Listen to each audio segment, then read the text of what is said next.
Chair. I call the Honourable Marianne Street. Thank you very much, Mr. Chair. I rise to take a call on Clause 3, which is simply that this Act amends the New Zealand Public Health and Disability Act 2000, the Principal Act. I wish it were that simple, Mr. Chairman.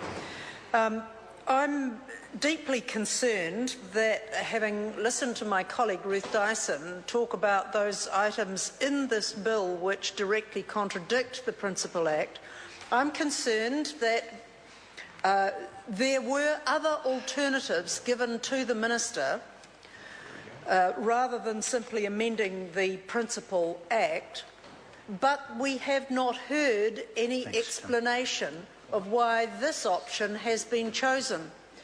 One could argue perfectly well that this could have been a standalone piece of legislation, that it could have been something that required provisions unique to itself and of its own.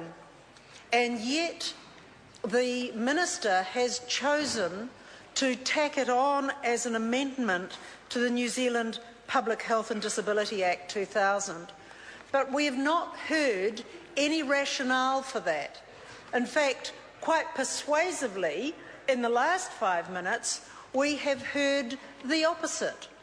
And this brings us back, although I'm only talking about Clause 3, Mr. Chair, this point is still pertinent. It brings us back to the fact that this is not going to Select Committee, that it could have been a standalone piece of legislation with all the names to it that my colleagues offered when we were discussing Clause 1 of this piece of legislation. Mr. Chairman, when we were talking about the title, a number of suggestions were made, such as the Pull the Wool Over the Eyes of People with Disabilities and Those Who Care for Them Act, and that could have been a possibility. But seriously, Mr. Chairman, why was this seen as an amendment to the Public Health and Disability Act when it in fact contravenes it? As the chair of the Regulations Review Committee, if this had been passed as a regulation, Mr. Chairman, the Regulations Review Committee would have immediately sent it back to the Ministry and the Minister saying this is a Henry VIII provision. It allows the Principal Act to be amended by stealth and it is not legitimate for those reasons. But we have it here in the bill as an amendment to the New Zealand Public Health and Disability Act. It could have had proper scrutiny if it were a separate piece of legislation with separate standalone provisions, a proper regulatory impact statement that was more white than black, and a proper debate at a select committee. In the end, the Minister of Health has chosen not to do any of this properly, but simply to add this as an amendment, as Clause 3 says, to the Principal Act. Mr. Chairman, again, I don't wish to sound like a broken record, but the Minister compels me to do so. This is not good enough. This is not good enough.